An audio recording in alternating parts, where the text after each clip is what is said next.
world headquarters of common sense. Talk Radio. Let's talk to Conservative MP Sir Roger Gale about all of that. Good morning to you. Good morning, Julia. Thank you very much indeed for joining us. What do you make of these calls for these boycotts to go ahead? Even talk of the Premier League. They're having a meeting this morning about whether they pull all of their footage of matches in Russia. Is this a way to really put pressure on the Russian people and thereby onto Vladimir Putin and the oligarchs? Yes, absolutely it is the way. It may seem petty and it may seem small beer, but these are the things that matter to the Russian people. And if anybody is going to bring down Putin, it will be the Russian people and not force from outside. I was in Moscow, as it happens, when McDonald's first opened. I was there as an international election observer. There was a queue for 2 miles because nobody had had a McDonald's before. It matters to people whether they're there or not. And those are the kinds of things that get across the message to the ordinary Muscovite, the ordinary Russian person, that things are not as they ought to be. We know that the average Russian is seeing, non-stop Russian propaganda. They're not seeing independent news about the war. A lot of people think that this is a liberating force. A lot of the soldiers we know, that's what they've claimed, that they thought they were a liberating force, liberating the Ukrainian people, their brothers and sisters from Nazism. So it's going to be very difficult to get around this. I wonder, though, how we think that the people of Russia are going to oust Vladimir Putin, given the ruthless way he has treated opposition. We've already seen, 10,000 people who've protested have already been arrested and facing God knows what treatment behind closed doors in jail cells as a result of their being brave enough to hold those protests. We know what happens to opposition leaders, what happens to independent journalists. They die or they're imprisoned if they're lucky. So it's a bit much to expect the Russian people to do this, isn't it? Russia is a country of millions of people. And if enough of those millions say that Putin has to go, Putin will go in the end. A lot of those people are very brave, as you've rightly indicated. They're risking imprisonment. But that's a handful of people. When the Russian people realize that their MasterCards don't work, that their American Express cards don't work, that they can't buy McDonald's, they're going to start asking questions.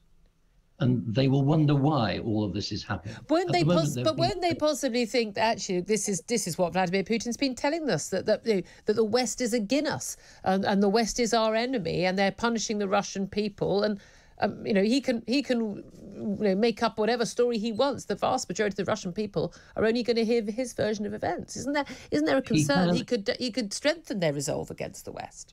He can and he will make up whatever he likes. But people are not entirely stupid, and they're not entirely without access to information, even under this clampdown. And the more ways we use to get the message across, the better.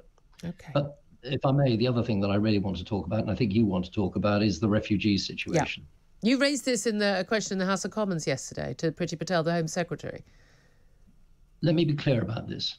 The Home Secretary misled the House of Commons. And under any normal administration, that in itself would be a resignation issue. What did she say that you claim was misleading? I put to the Home Secretary in terms whether or not people were being sent from Calais back to Brussels or to Paris to obtain visas to get into the United Kingdom. Home Secretary's response, and I've got the Hansard in front of me, says, I have already made it clear in terms of the visa application centre that has now been set up en route to Calais, that we have staff in Calais. That is untrue, unless you're prepared to claim that Brussels is en route to Calais, which is a pretty big stretch. So that was quite patently not correct. Okay.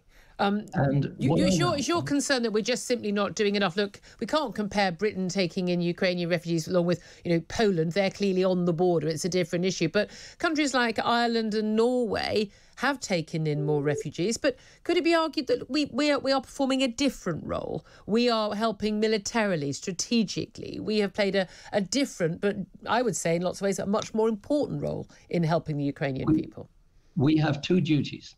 One is to provide the humanitarian and the military aid on the ground, either in Poland or in Ukraine itself, in the form of military hardware, and that we are most certainly doing. And the government deserves credit for that. But the other half of this equation is that we play our part in taking refugees from a war zone, which is Ukraine, And we are not doing that properly. And it's a disgrace. And we can do it. And we should be doing it. And I want the Home Secretary and the Prime Minister to introduce a visa waiver for all children from Ukraine and for all Ukrainian adults with a current valid passport. There is absolutely no reason why we should not do that. It's not going to cause a flood of refugees. Most of the refugees want to stay on the European mainland, if possible, as close to Ukraine as they can. But the crucial thing for you, obviously, children, obviously, but also if you've got a current Ukrainian passport, so the key thing is, as long as we can verify who you are, if you're coming from Ukraine, you're fleeing from Ukraine, you should have a right to come to this country.